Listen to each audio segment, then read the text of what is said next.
दोस्तों स्वागत है आपका मेरे इस वीडियो लेसन में। आज हम हैं पेज नंबर 98 पर। तो इसके जो अवशेष रहे प्रश्न हैं उनको हम देखेंगे। दोस्तों मैं हूं सी एस जोशी और आप देख रहे हैं C S Joshi learning zone.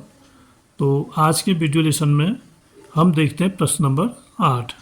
सबसे पहले तो प्रश्न नंबर 8 में दिया गया है मुधोल हाउंड भारतीय कुत्तों की नस्ल का एक प्रकार है। मुधोल हाउंड जो है वो भारतीय जो कुत्ते हैं उनकी एक नस्ल है। अधिकतर उत्तरी कर्नाटक के बागलकोट और विजयपुरा जिलों में पाए जाते हैं। सरकार ने इस नस्ल को बचाने के लिए एक पहल की है जिसमें उन लोगों को सहायता प्रदान की जा रही है जो इस प्रकार के कुत्तों को पालते हैं। इसी पहल के कारण ऐसे कुत्तों की संख्या में वृद्धि हुई है। कर्नाटक के 6 गांवों में मुधोल कुत्तों की संख्याएं इस प्रकार हैं। गांव ए में 18 हैं, गांव बी में 36 कुत्ते हैं और गांव सी में 12 हैं, गांव डी में 48 हैं, गांव ई में 18 हैं और गांव एफ में 24 कुत्ते हैं। उपरोक्त के लिए एक चित्रालेख तैयार कीजिए तथा निम्नलिखित प्रश्नों के उत्तर दीजिए। पहले तो हमने इसका एक चित्रालेख तैयार करना है और उसके बाद फिर जो नीचे प्रश्न दिए गए हैं ए बी सी इनके उत्तर हमने बताने हैं। तो आइए पहले करते हैं हम चित्रालेख तैयार। तो दोस्तों अगर हम इसको सारणी में लिखते हैं तो इस तरह से लिखेंगे। गांव यहाँ लिख देंगे और कुत्तों की संख्या यहाँ लिख देंगे। गांव A B C D E F इतने गांव हैं और कुत्तों की संख्या ए में 18, बी में 36, सी में 12, डी में 48 और ई में 18, एफ में 24। तो ये तो हो गई सारणी। अब हमने बनाना है इसका चित्रालेख।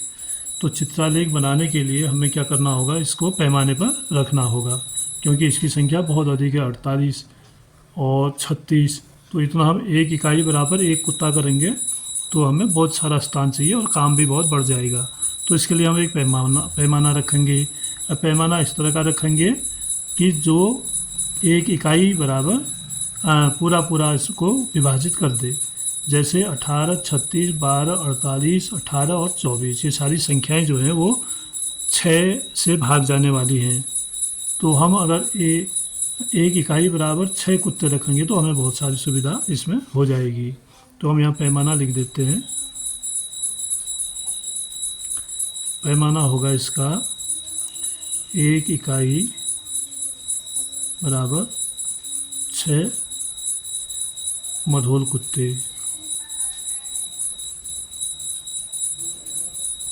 तो अब हमें क्या होगा, जैसे 48 है तो 6 8 48 8 इकाई में ये पूरा हो जाएगा और सबसे अधिक संख्या यही है। तो हमने 8 इकाई तक जाना होगा। तो अगर हम इसका अब चित्रालेख तैयार करते हैं तो चित्रालेख तैयार करने के लिए इस तरह से कर लेंगे। तो इधर लिख देंगे हम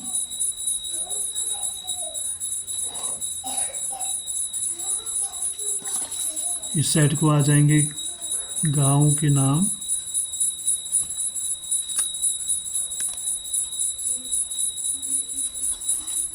और इधर आ जाएंगे गांव के नाम नहीं, चित्रालेख है ये। तो चित्रालेख बनाने के लिए इधर गांव के नाम और इधर उनका चित्र आ जाएंगे।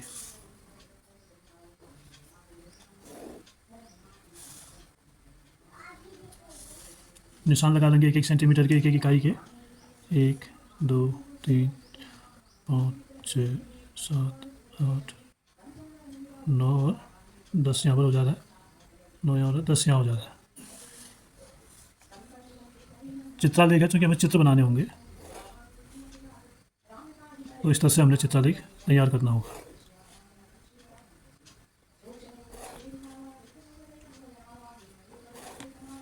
चित्रालेख आपने पहले भी पढ़ा था और कल वाले वीडियो लेसन में भी चित्रालेख के बारे में बताया गया है और वो वीडियो जो है आपको प्लेलिस्ट में मिल जाएगा। आप प्लेलिस्ट में जाइए, खोलिए, आपको जैसे किताब के प्रश्न हैं वैसे ही हर प्रश्न का वीडियो भी मिल जाएगा। तो आपको इधर उधर ढूंढना नहीं पड़ेगा, प्ले लिस्ट में जाके गणित से संबंधित अपने सारे वीडियो प्राप्त कर सकते हैं। तो दोस्तों ये बन गया है इसके लिए खाका जो हमने चित्रालेख बनाना है। तो इधर तो हम लिख देंगे गांव के नाम 1 2 3 4 5 6 7 8। यहाँ आ जाएगा गांव का नाम और इधर लिखेंगे कुत्तों की संख्या। अब इसको हम पैमाने के अनुसार लिखेंगे। अब चूँकि हमने पैमाना 1 इकाई बराबर 6 मधुर कुत्ते लिए हैं, तो यहाँ पर हम लिखेंगे A B C D E F, इतने तक ही हैं। अब कुत्तों की संख्या 1 इकाई बराबर 6 है, तो हमारी कितनी है 18 है ए में। तो हमने 6 का पैमाना लिया, 6 3 18, यानी 3 कुत्ते यहाँ पर हमें बनाने होंगे। तो अगर हम कुत्ते को डी मान लेते हैं तो 1 2 और 3, तो ऐसे 3 चित्र बनेंगे। और फिर बी में है 36, तो 36 होगा 6 6 36, यानी 6 बनाने होंगे। 1 2 3 4 5 और 6। और सी में है 12, तो 6 दूनी 12, इसमें 2 ही बनेंगे। डी में है 48, तो 6 8 48, इसमें बनेंगे 8। 1 2 3 4 5 6 7 और 8। 1 2 3 4 5 6 7 8। और ई में है 18, तो 6 3 18, तो 3 इसमें बनेंगे। और एफ में है 24, जैसे कि आप देख रहे होंगे एफ में 24 है, तो 6 चौको 24, क्योंकि 1 इकाई बराबर 6 कुत्ते हैं, तो 6 चौको 24, तो इसमें बनेंगे 4। ये जो 1 इकाई है इसका मतलब है 6 6 6 12 6 18, कुल 18 हो गए। और बी में है 1 2 3 4 5 6, तो ये 6, 1 का मतलब 6 है और ये 6 हैं, तो 6 छक 36। तो इस तरह से हमने ये संकेत बनाए हैं। 1 इकाई है ये, तो इसमें 3 इकाई है, इसमें 6 इकाई, इसमें 2 इकाई, इसमें 8 इकाई, इसमें 3 इकाई और इसमें 4 इकाई। तो इस तरह से ये चित्रालेख हमारा तैयार होता है। अब इस चित्रालेख में कुछ प्रश्न दिए गए हैं, तो प्रश्न देखते हैं।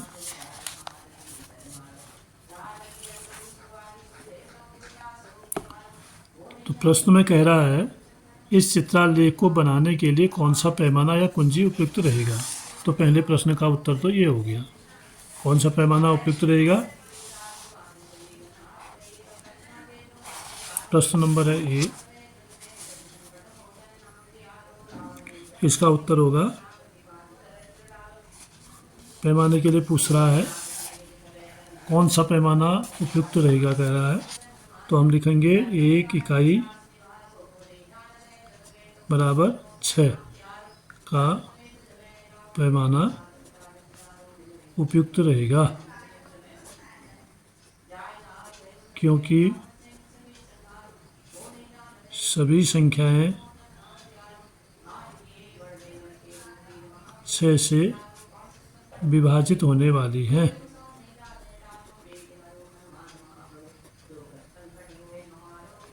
ये सभी संख्याएं जो है 6 से विभाजित होने वाली है, इसलिए हमें कोई आधा नहीं बनाना पड़ेगा, आधा कुत्ता नहीं बनाना पड़ेगा कहीं पर। तो सब 6 से हो रहे हैं, तो 6 का पैमाना हम रखेंगे, जिससे हमारा कार्य आसानी से पूरा हो जाएगा। फिर बी प्रश्न है, इसमें कह रहा है गांव बी के कुत्तों की संख्या को दर्शाने के लिए आप कितने प्रतीकों का उपयोग करेंगे। गांव बी में जो कुत्ते हैं, गांव बी ये है, तो इसमें 36 कुत्ते हैं, तो इसको दर्शाने के लिए कितने संकेत आपने बनाए। तो कितने बनाए? 1 2 3 4 5 6।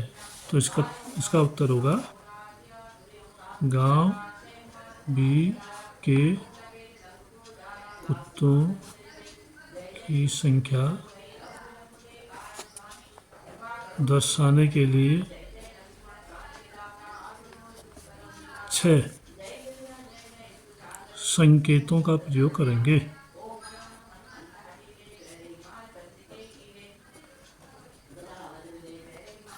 छह संकेतों का प्रयोग करेंगे। गांव बी के कुत्तों की संख्या दर्शाने के लिए छह संकेतों का प्रयोग करेंगे, जो ये है 1 2 3 4 5 6। फिर अगला प्रश्न है सी। कामिनी ने कहा कि गांव बी और गांव सी के कुत्तों की कुल संख्या अन्य 4 गांवों की कुल संख्या से अधिक होगी। क्या वह सही है?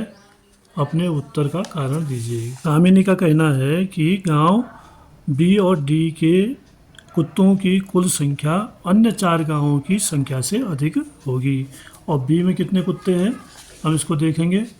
बी में है 36 और डी में है 48। इन दोनों को हम जोड़ देंगे, बी धन डी कर देंगे।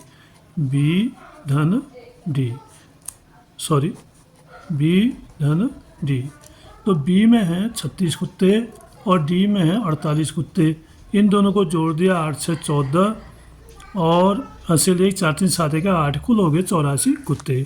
और बाकी जो कुत्ते हैं उन सब से भी यह अधिक है, उसका कहना ऐसा है। तो बाकी जो अन्य 4 गांव है उनकी संख्या भी हम देख लेते हैं। बाकी ए में है 18, बाकी कौन कौन रहे? ए धन सी धन ई धन एफ, ये 4 गांव रहे। तो ए में 18 है और सी में है 12, ई में है 18 और एफ में है 24। तो इनकी कुल संख्या कितनी हो जाती है? 4 8 4 12, 12 2 14, 14 8 22 का 2 हासिल 2, 2 4 1 5 1 6 और 1 7, ये होती है 72। तो आपको दिख रहा होगा कि यहाँ पर बी और डी की संख्या 84 है, अन्य 4 गांवों की संख्या 72 है। तो उसका कहना सही है कि 2 गांव की जो कुत्तों की संख्या है वो 4 गांवों से अधिक है। फिर कह रहा है अपने उत्तर के लिए कारण दीजिए। कारण यही है कि बी और डी में कुत्तों की संख्या अधिक है, दोनों की संख्या बढ़ के है और इसमें संख्या कम कम है। तो इसको सब हमने जोड़ दिया है। तो 4 ये जो गांव है इनकी संख्या कुल मिला के 72 ही पहुँच रही है, जबकि इनकी संख्या हो जा रही है 84। तो ये 84 जो है अधिक संख्या है 72 के मुकाबले। तो हम कह सकते हैं कि कामिनी सही कह रही है।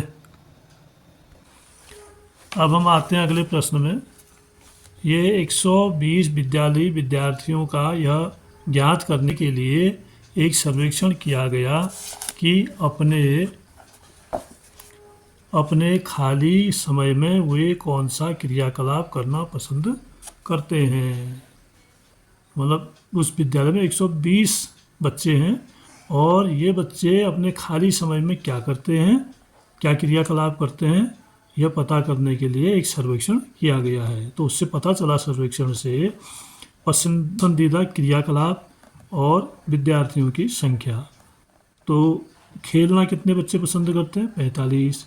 कहानी की पुस्तकें पढ़ना 30 बच्चे पसंद करते हैं। टीवी देखना 20 बच्चे पसंद करते हैं। संगीत सुनना 10 बच्चे पसंद करते हैं और पेंटिंग करना 15 बच्चे पसंद करते हैं। तो आगे इसमें कहा गया है कि 1 इकाई लंबाई बराबर 5 विद्यार्थियों का स्केल लेकर उपरोक्त आंकड़ों के लिए एक दंड आलेख खींचिए। तो इस पर हमने एक दंड आलेख बनाना है और उसका पैमाना रखना है 1 इकाई बराबर 5 विद्यार्थी। खेलने के अतिरिक्त कौन सा क्रियाकलाप सबसे अधिक विद्यार्थियों द्वारा पसंद किया गया है, और खेलने के अलावा जो अन्य क्रियाकलाप हैं वो कितने सबसे अधिक विद्यार्थियों द्वारा पसंद किया गया है, ये हमने ज्ञात करना है। इसको तैयार करने के लिए हम 2 लाइनें खींचेंगे, एक तो ऊर्ध्वाधर होगी और एक क्षैतिज होगी।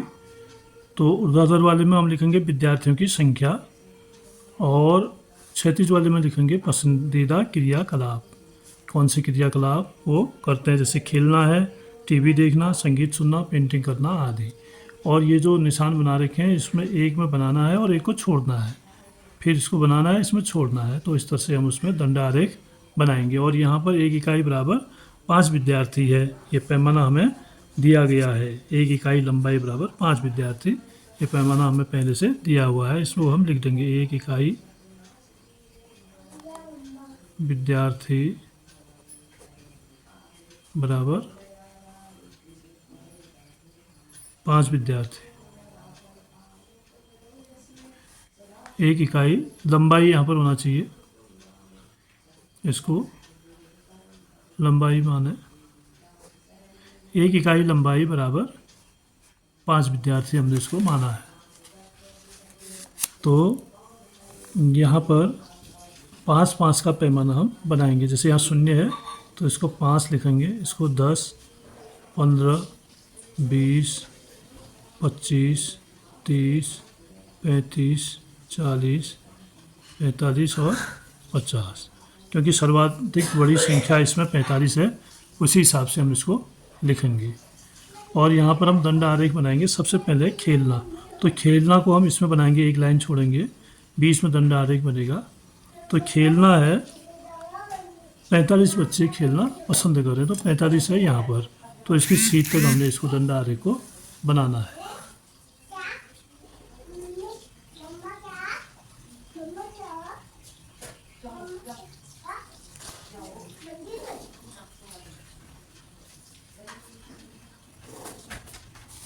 तो ये दंड आरेख बन गया है पहला वाला। जो खेलने वाले बच्चे जो खेलना पसंद करते हैं, ये उनके लिए दंड आरेख।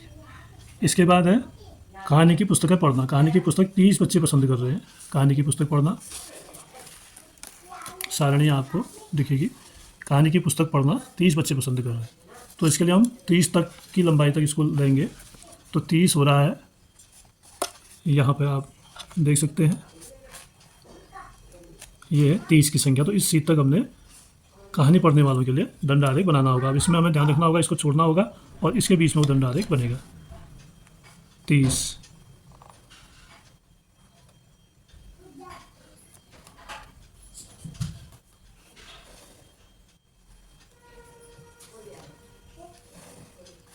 तो ये बन गया कहानी पढ़ने वालों का दंड आरेख। इसके बाद अगला है टीवी देखना। तो टीवी देखना 20 बच्चे पसंद करते हैं, तो इनके लिए दंड आरेख बनेगा। 20 यहाँ पे है, तो इसी की सीट तक बनेगा।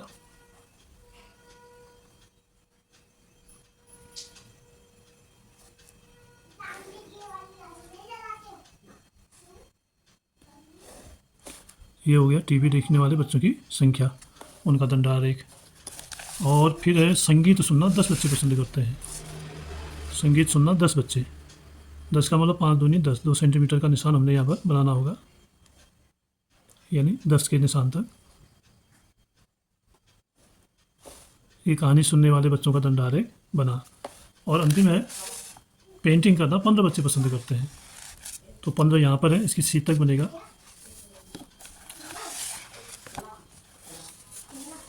एक निशान छोड़ देंगे, इस पर बनना है 15।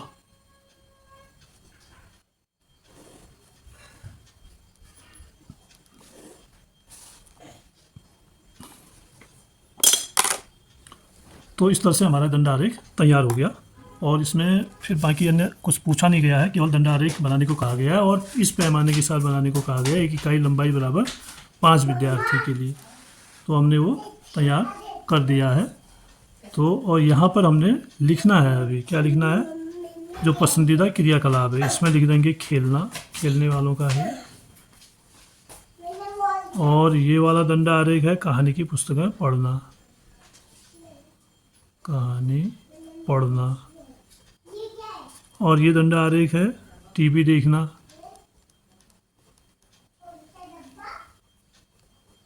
और ये दंड आरेख है संगीत सुनना। और अंतिम दंड आरेख है पेंटिंग करना।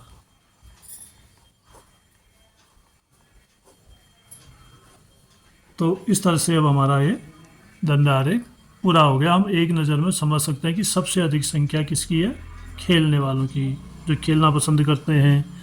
कहानी पढ़ने वालों की संख्या उससे कम है, टीवी देखने वालों की उससे कम है, और संगीत सुनना सबसे कम है, और पेंटिंग करना उससे अधिक है। तो इस तरह से प्रश्न नंबर 9 हमारा कंप्लीट हो गया है। तो आप इस प्रश्न का आंसर ऐसे करेंगे। दोस्तों अब हम हैं पेज नंबर 99 में। तो इसमें 10वां प्रश्न है, एक प्राथमिक विद्यालय के विद्यार्थियों और अध्यापकों ने अपने विद्यालय के प्रांगण तथा अपने पास के एक गांव में जुलाई के प्रथम सप्ताह में पौधे लगाने का निर्णय लिया। उनके द्वारा लगाए गए पौधों का विवरण नीचे दिए गए दंड आरेख में वर्णित है। तो यहाँ पर दंड आरेख दिया गया है, कब कितने पौधे लगाए गए उनके द्वारा। जैसे सोमवार को लगाए गए हैं 50 से थोड़ा ज़्यादा हैं, करीब 52 पौधे हैं।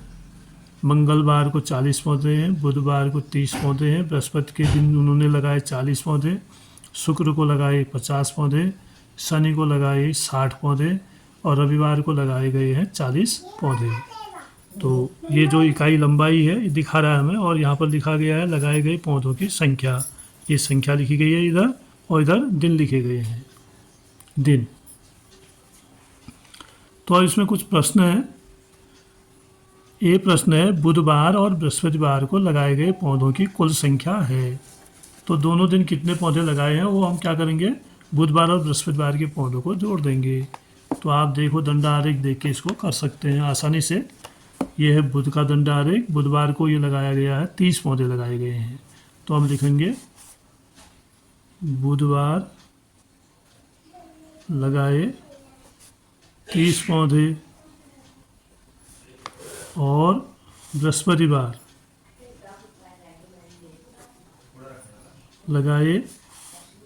बृहस्पतिवार को लगाए गए 40 पौधे। अब दोनों दिनों के पौधों की संख्या पूछ रहा है, तो हमने इसको जोड़ देना होगा। तो दोनों दिन लगाए गए बराबर इन दोनों को जोड़ देंगे, 0 की 0, 4 3 7, 70 पौधे। तो यही इसका आंसर होगा। ये 10वां प्रश्न है। तो 10वें का ए है, 10वें के ए का उत्तर हम ऐसे लिख देंगे। फिर बी प्रश्न है, पूरे सप्ताह के दौरान लगाए गए पौधों की कुल संख्या है। पूरे सप्ताह के दौरान कितने पौधे लगाए गए ये अब हमें बताना है। तो पूरे सप्ताह के लिए हम एक एक करके लिखते जाएंगे। जैसे सोमवार को कितने लगाए, मंगल को कितने लगाए। तो ये बी प्रश्न है, सोमवार से शुरू है, तो सोमवार को इन्होंने 52 पौधे लगाए हैं, और मंगल को लगाए गए हैं 40 पौधे। आप देख सकते हैं ये मंगलवार है, इस लाइन तक है, तो ये 40 की लाइन है, 40 पौधे लगाए। फिर अब बुधवार को लगाए 30 पौधे, यहाँ लिख देंगे बुधवार 30 पौधे। फिर बृहस्पतिवार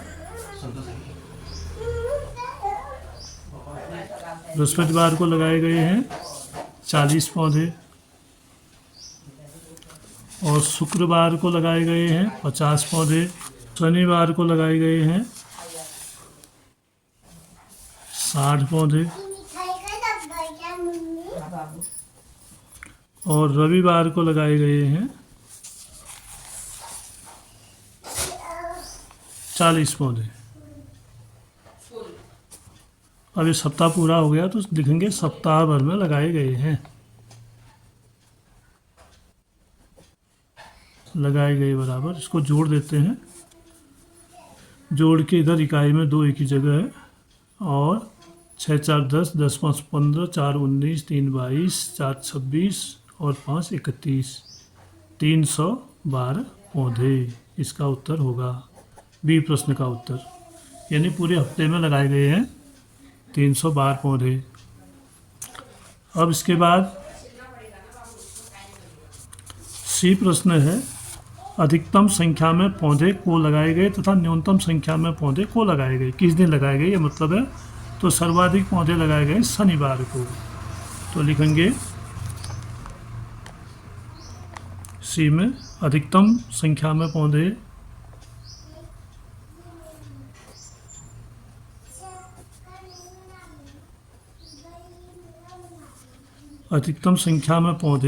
को लगाए गए, यानी शनिवार को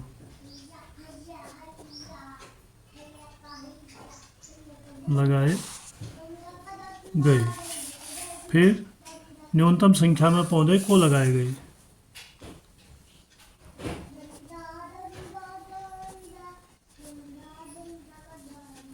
न्यूनतम संख्या में पौधे सबसे कम लगाए गए हैं बुधवार को।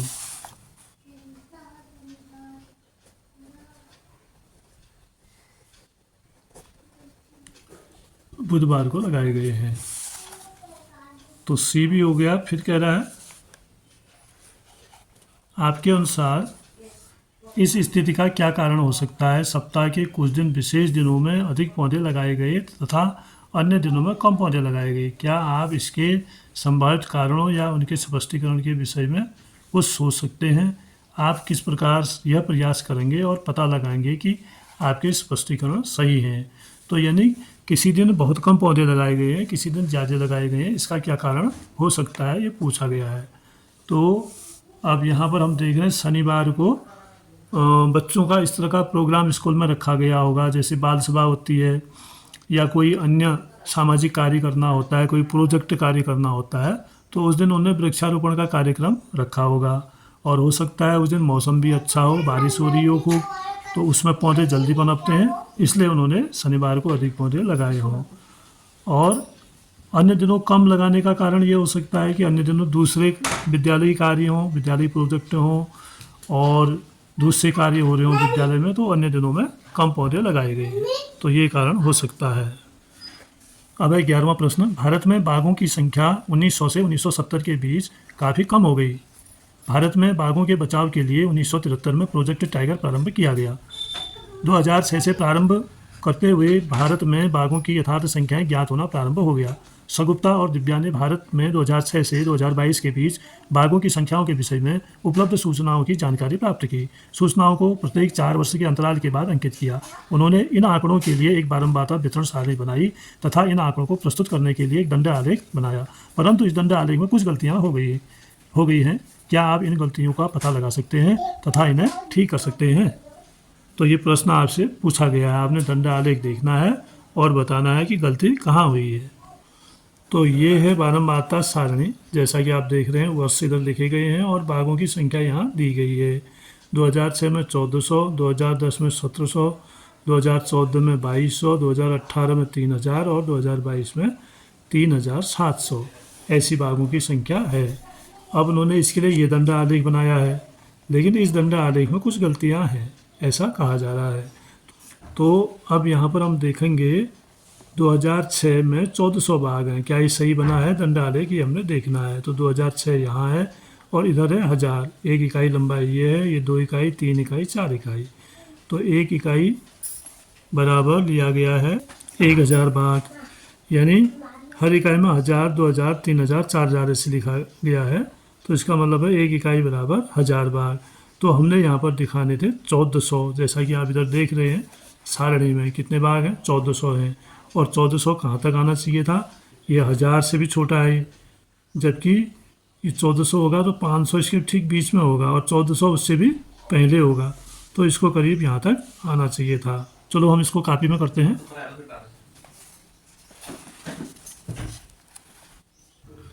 तो हम तैयार इस तरह से करेंगे इसको दंड आलेख बनाने के लिए, ऐसे दंड आलेख बनेगा इसमें, और यहाँ लिखे जाएंगे वर्ष और इधर होगा बाघों की संख्या। तो 1 इकाई बराबर 1000 बाघ है, तो यहाँ लिख देंगे 1000, 2000, 3000, 4000, और यहाँ पर हमारा दंड आलेख बनेगा। इसमें पहला वाला बनेगा, इसमें दूसरा वाला, और बीच बीच में हम उसको छोड़ते जाएंगे उस पर निशान। तो सबसे पहले 2006 यहाँ पर शून्य होगा। 2006 का दंड आलेख बनाने के लिए हमने 2006 में लेने हैं 1400 बाघ है 2006 में। तो हमारा दंड आलेख बनेगा, ये 1000 है,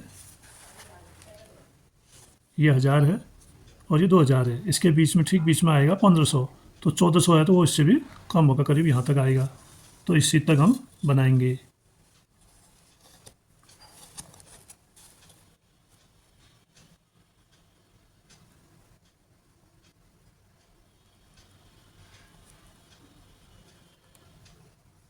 करीब इस सीट में आ रहा है।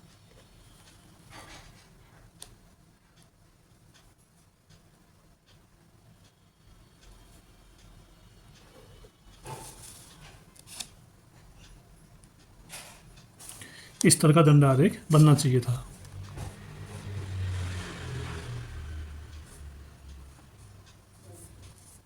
आप देख रहे हैं इस तरह का दंड आलेख बनना चाहिए था। अब कितना अंतर है हमारा और इसका, इसका बनाया ये जो पहली इकाई 1000 की लाइन है इससे कम बनाया है, और हमारा बना है 1000 की लाइन से यहाँ तक गया है, 400 अधिक है, 1000 यहाँ पर हुआ, 400 अधिक हुआ, तो ये हो गया 1400। तो 1400 ही हमने इसमें दर्शाना है, क्योंकि यहाँ जो सारणी है उसमें 1400 दिया गया है। तो ये एक गलती हमने ठीक कर दी। दूसरा है 2010 में 1700। अब इसने 1700 2010 में 2010 का दंड आलेख ये है, तो ये जो है 1700 तक होना, थोड़ा और आगे होना चाहिए था इसको, थोड़ा सा ये कम है, ये करीब 1500 है। तो 1600 1700 यहाँ तक हम करीब इसको ले जाते हैं।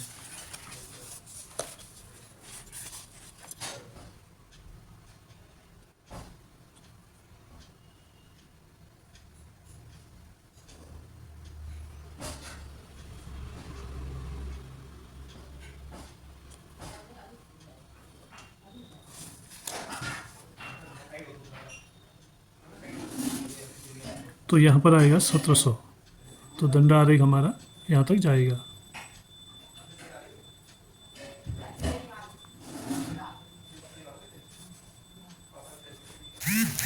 तो इसके बाद फिर है सारणी में अगली संख्या है 2200। 2014 में 2200 की संख्या, 2014 में अब इन्होंने बना रखा है ये 2200 से बहुत अधिक तक 3000 के करीब पहुँचा दिया, 2900 करीब दिखा दिया है। तो 2200 कहाँ पर होगा, तो 2000 यानी 2000 यहाँ पर है, 2100 2200 थोड़ा सा इससे आगे, यहाँ हमने इसको यहाँ पर इसको होना चाहिए था, तो इसको भी हम ठीक करेंगे 2200 को। तो 2200 आएगा करीब यहाँ पर इस सीट तक।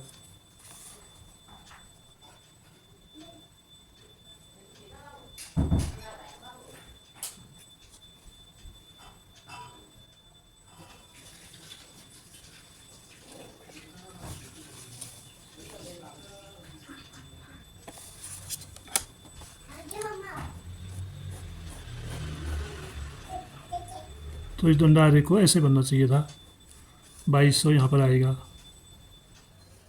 और ये कितना था 1400, और ये था हमारा 2700 नहीं 1700, ये वाला निशान।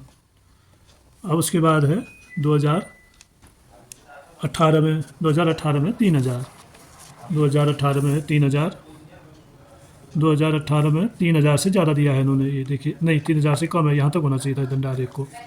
तो इसको ठीक करेंगे 2018 में,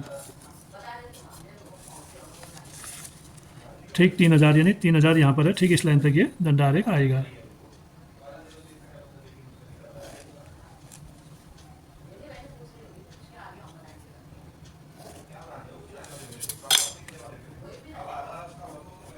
तो ये दंड आरेख होगा इस तरह से।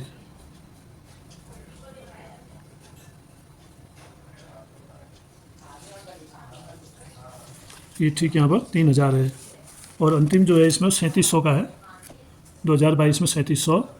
तो 3700 का कैसा बना देखते हैं। हाँ ये सही है, तो ये करीब 3700 है 2022 में, तो ऐसे ही हम इसको बना देंगे 3700, यानी 35 से थोड़ा अधिक, यहाँ 35 होगा तो 36 37 करीब यहाँ पर होगा।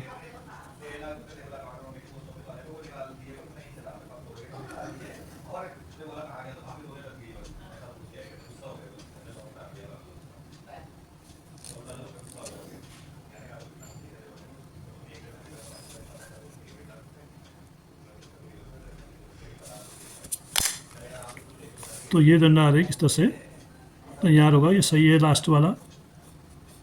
तो ये कमियां हमने इसको ठीक कर दी हैं, सुधार दिए हैं इनको।